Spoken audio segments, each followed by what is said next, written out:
வணக்கம். இன்னைக்கு கொங்கன் ராஜபேதி தைலம் எப்படி எடுத்துக்கிறது அப்படின்னு பார்க்கலாம். பொதுவா நம்ம கொங்கன் சித்தர் மருத்துவத்துல பேஷண்ட்ஸுக்கு மருந்து கொடுக்கறதுக்கு முன்னாடி உடம்ப டீடாக்சிஃபை பண்றதுக்காக, உடம்புல உள்ள அழுக்குகள் எல்லாம் வெளியேற்றதுக்காகவும் இந்த கொங்கன் ராஜபேதி தைலம் கொடுப்போம். இது மட்டும் இல்லாம நிறைய பயன்கள் இருக்கு. அதை நம்ம அப்புறம் பார்த்துக்கலாம். ஃபர்ஸ்ட் இந்த தைலத்தை நம்ம எப்படி எடுத்துக்கிறது அப்படின்றத பார்ப்போம். பொதுவா நம்ம கொங்கன் ராஜபேதி தைலத்தை அதிகாலையில எடுக்க வேண்டியிருக்கும். இப்ப நாளைக்கு நம்ம தைலம் எடுக்க போறோம் அப்படின்னா இன்னைக்கு நைட்டு ஒரு பெரிய துண்டு இஞ்சி எடுத்துட்டு அதுல தோல் சீவிக்கணும். தோல் சீவி அதுல இருந்து சாறு எடுத்துக்கணும்.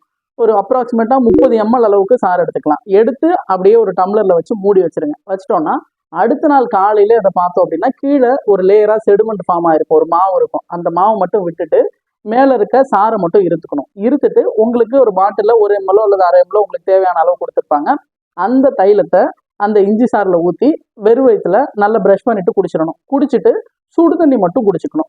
நம்ம குடிச்சதுல இருந்து 1 அல்லது 2 மணி நேரத்துல பேதி வர ஆரம்பிக்கும். தொடர்ச்சியா சுடு தண்ணி மட்டும் நம்ம குடிச்சிட்டே இருக்கணும்.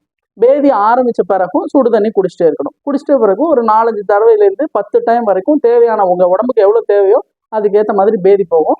சில பேருக்கு பித்தம் அதிகமா இருந்துச்சுன்னா வாந்தி வரதுக்கு வாய்ப்பு இருக்கு. அதுவுமே நார்மல் தான். வாந்தி வரும், வந்துதான் சரியாகும். அப்படி 10 தடவை வந்துட்டு அதுவே நின்றும். ஒரு கட்டத்துல நீங்க குடிக்கிற தண்ணியாவே பேதி போகும். அந்த அளவுக்கு அப்புறம் கொஞ்சம் கொஞ்சமா அதுவே நின்றும். நின்ன பிறகு என்ன பண்ணும் அப்படின்னா நல்லா குளிச்சுட்டு மிளகு ரசம் அல்லது மோர் சாதம் இது மாதிரி சாப்பாடு எடுத்துக்கணும்.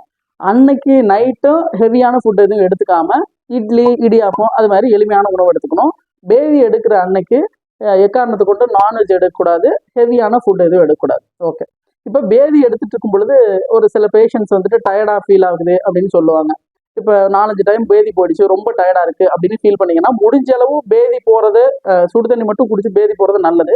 ஒருவேளை முடியல, ரொம்ப டயர்டா இருக்கு அப்படின்னு ஃபீல் பண்ணீங்கன்னா சாதாரண அரிசி கஞ்சி சுடு தண்ணியோட சேர்த்து அரிசி கஞ்சி ஒவ்வொரு டம்ளர் எடுத்துக்கலாம். ஓகே.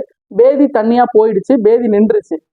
பேதி கம்ப்ளீட்டா நின்ன பிறகு நான் வந்துட்டு குளிச்சுட்டு சாப்பிட போறேன் அப்படின்னா இன்னொரு ப்ரிகாஷனா என்ன பண்ணிக்கலாம்னா இன்னும் நிக்கிறதுக்காக ஒரு டம்ளர் மோர்ல உப்பு போட்டு 1 அல்லது 2 டம்ளர் உப்பு போட்டு குடிச்சுக்கலாம்.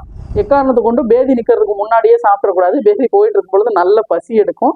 அது பசி எடுத்து உடம்பு நல்ல திடமா மாறும். அது வரைக்கும் நம்ம வெயிட் பண்ணிக்கணும். பேதி முழுமையா நின்ன பிறகுதான் நம்ம அதுக்கப்புறம் மோர் எடுத்துட்டு சாப்பாடு அது மாதிரி எடுத்துக்கணும். நன்றி.